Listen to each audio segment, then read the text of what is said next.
For 6 years, I was a middle school teacher. I always pause after I say that to see how many horrified looks I get.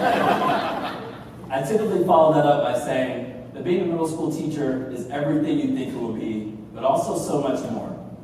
It takes a special human and a little bit of bravery to truly appreciate the magic that takes place throughout the course of the school year, and I'm fortunate to consider myself one of those special humans. Now, over the years, students have asked me thousands of questions, some that have concerned me, others that have made me laugh, and some that have even scared me a little bit. For example, Mr. Savage, how come I can't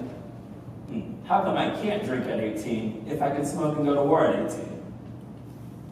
Mr. Savage, is it true that I'll actually go blind if I, too much?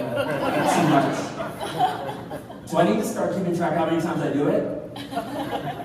Then there was Hunter, who wanted to prove that he had definitely been paying attention during our lesson on transition words. Mr. Savage, so fruits contain sugar. Sugar is sweet, and sweets are bad for you. Therefore, fruits are bad for you. In conclusion, how come people keep trying to get me to eat them? Now, it probably goes without saying that Hunter and I had a very, very, very long year together. Without a doubt, the question I got most often was why. Specifically, Mr. Savage, why do we have to learn this? Now, it took me a moment, but eventually I would come to know that when students ask why they have to learn something, it's because they're trying to figure out exactly if and how what they're being told is going to hold up outside of a classroom or outside of their household. As kids get older, they realize, though, that asking why isn't seen as cute and precocious as it once did when they were 3, 4, and 5 years old. On the contrary, by the time those same children are 13, 14, and 15-year-old, asking why is seen as a challenge. They learn real quick that when big kids ask why, it loses them their recess, or it earns them a detention, or it gets them grounded, or in some households, it results in physical punishment. If you know nothing else about kids, know this. The older they get, the less they ask questions. It also just so happens that the older kids get, the more serious the ramifications become for the decisions that they make. Decisions that are often based on a lack of information or the dangerous misinformation that they accumulate during their formative years. Misinformation that could easily have been rectified if some adult along the way had just taken a moment to explain why. Every year, though, a new swell of young adults is released into a world in which they have virtually all of the freedoms, but are severely lacking preparation for those freedoms. For evidence of this, we need to look no further than public K-12 health education. In 2007, the Joint Committee on National Health Standards recommended that students in grades 3 through 12 receive 80 hours of health education per academic school year. That's 80 hours of a school year that typically consists of about 1,440 hours. Now, to me, that sounded like a pretty low bar, so I optimistically continued my research of health education, but this time on a local level. What I found is that according to the Ohio Department of Education, Ohio law does not permit the Board of Education to adopt mandated health education standards. Instead, Ohio law directs schools to include health education and various other topics at various times throughout its K-12 curriculum. Allow me to translate. In our state, schools do not have to teach their students any specific health education content, but they should, maybe, consider telling them something about health or something health adjacent eventually at some point before they graduate from high school. Now, I am not an Ohio native. However, in my experience, this type of vague directive on health education looks a little something like this.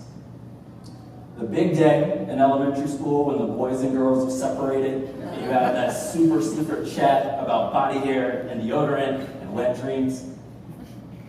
That scandalous conversation in 7th grade when you start talking about STIs and they pass out some condoms without, of course, saying too much about how one actually contracts said STI or uses said condom. And then by high school, I was surprised to learn that the talking was basically done. My peers and I were told that we only needed 1 semester of physical education to graduate from high school. Now, while my peers rejoiced, 14-year-old me could have crapped himself at the idea of other kids watching his failed attempts at sports. If I'm being honest, 14 and 30-year-old me have that fear in common. But, fortunately for me, I found a loophole. Turns out if I signed up for 1 school year of junior ROTC, not only did I get a cool uniform, but I also didn't have to take gym. So, it's pretty obvious what choice I made. And that ended my journey with K-12 health education.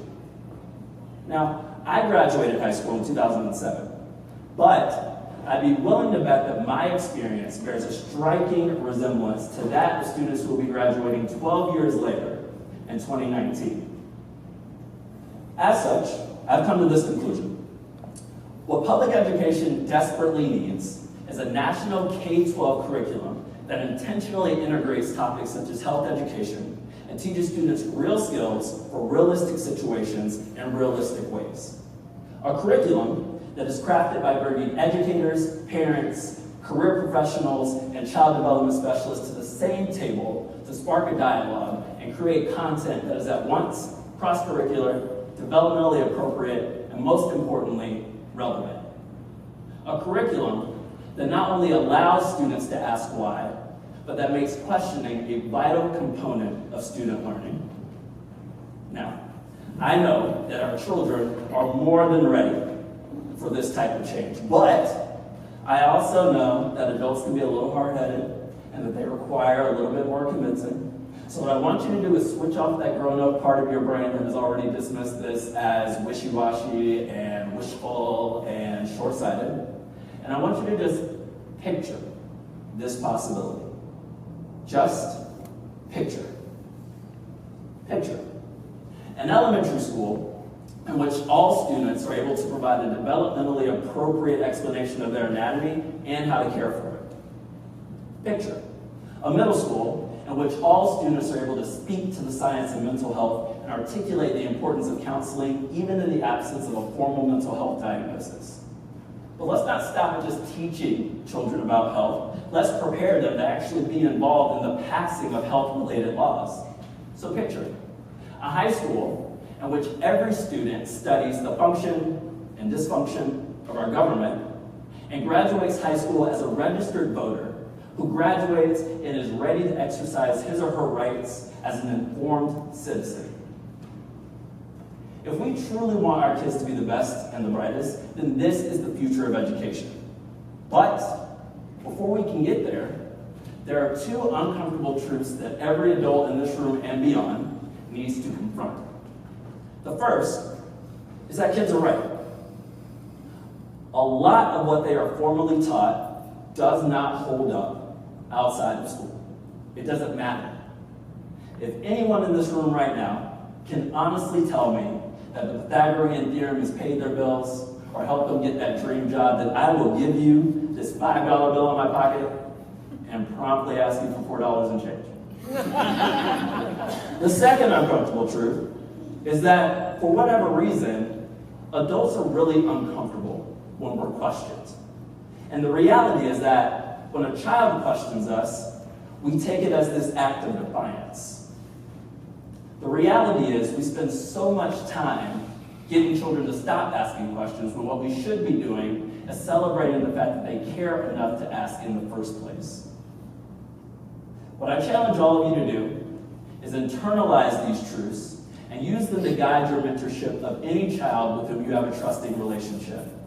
Because what we, as teachers, as parents, and as stakeholders in the future of this country have to start doing is holding ourselves and our legislators accountable for preparing our students to both survive and thrive in the real world.